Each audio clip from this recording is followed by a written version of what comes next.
I'm Heather from Hit Booktubes, and today are the top 5 books that I read in January. I read 14 5-star books in January. I'm going to talk about 5 of them. 5 of my 5 stars were rereads, so I went ahead and avoided them because I did have enough to talk about favorites without talking about my rereads, but obviously those are all favorites. My first one is To Beguile a Beast, which is The Legend of the Four Horsemen #3 by Elizabeth Hoyte. This is a historical romance that is a Beauty and the Beast retelling. This is a favorite of Crystal from Crystal's Bookish Life, and I buddy read it with Shae from Shae Geeks Out. This is very charming. He's very gruff and he makes some mistakes. He's a grump because people literally scream when they see him. So, I mean, that would be frustrating. But he's a really good guy, and this woman is the mistress of a duke, and she is running away with her 2 children, and so she's trying to hide out by being his housekeeper. There are a lot of great side characters. I really enjoyed the children in this book, and it's very sweet. There is a trigger for the death of an animal, but the book was a delight. I really enjoyed it. Then I have A Heart, Blood, and Ashes, which is The Gathering of Dragons, #1 by Milla, Vane. This is a fantasy romance and is a new all-time favorite for me. Our heroine is a princess who is very weak because of abuse and neglect, but she is incredibly smart, one of the smartest characters you're ever going to read, and she is doing her best to get out of her situation, not only for herself, but in order to lead her country into a better era away from her abusive father who kind of seized control. And she is going to do this by having a marriage with this barbarian warlord. There's an alliance between several countries, and he's the general, and his parents were the rulers of his nation, but they end up dying, and he blames her for it. Because of this, there is a lot of angst between them, particularly on his side. I could see how people would feel that that was drawn out too much, but I actually really enjoyed it. I was just like, come on, dude, get your act together.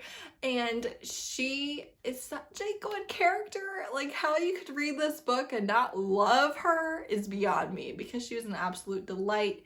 If you want to read, there are dark things in this book, there are triggers, but I feel like if you read adult fantasy, this is not going to be the darkest fantasy you've ever read, but there are definitely dark elements in here.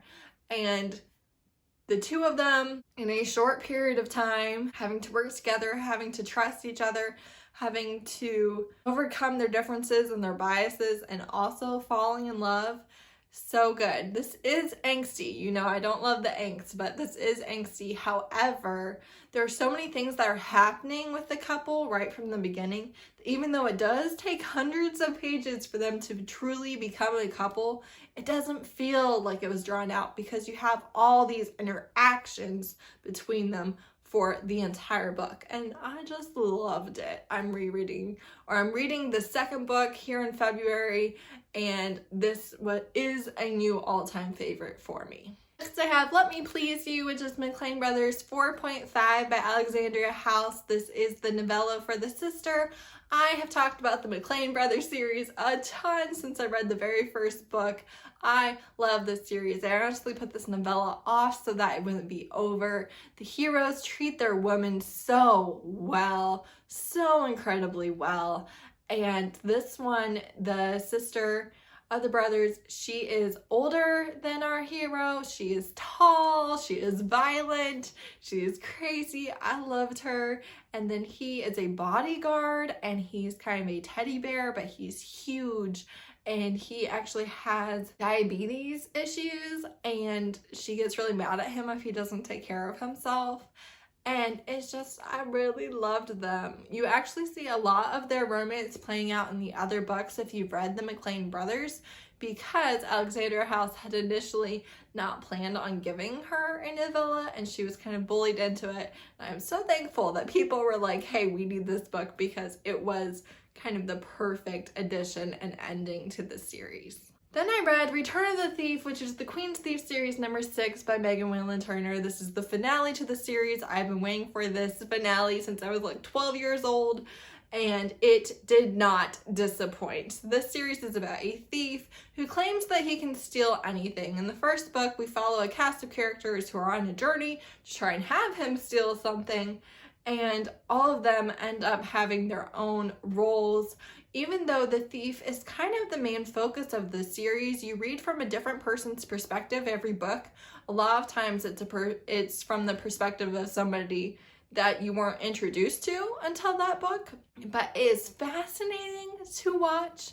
The endings are where the greatness happens, so don't DNF these books because the ending is where your payoff is, and it can seem like nothing's really happening in like the best way. Honestly, it's not boring, but you're just kind of like la-di-da-di-da-di-da, wham, bam, wow, what? And I love it. I absolutely love this series. It is an all-time favorite. I reread all of the 5 books since this fall and then finally read the finale, and it did not disappoint. It was a great ending, kept you on the edge of your seat, and I am so grateful to have read this series. And I also buddy read that with Shae from Shae Geeks Out. And so yeah, I'm really glad that she buddy read it with me this month. It was the first time I'd done it, and it made it so manageable. And then I finally read Regally Bited, which is Blood Alliance number 3 by Lexi C. Foss. I've been meaning to read this book for like a year. And I finally did it, and it is a triad between a male werewolf alpha, a female werewolf alpha, and a turned werewolf from human male who won the Immortal Cup. He has scratched his way up in this dystopian society, and this is a dark society. Consent is not really an option. There are a lot of terrible things that they have to do or that happen to them that they just don't have a choice with.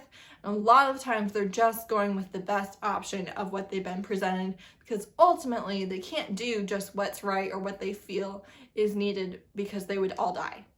So that really makes for a believable dark element, and it's still within my comfort zone. There's a lot of smut, there's a lot of relationships, there's a lot of politics, because this society is not free and you have to play by the rules, and you always have somebody that's just waiting to kill you. So I loved it. It did not disappoint me. I'm so glad that I finally continued with this series. It continues to be an all-time favorite.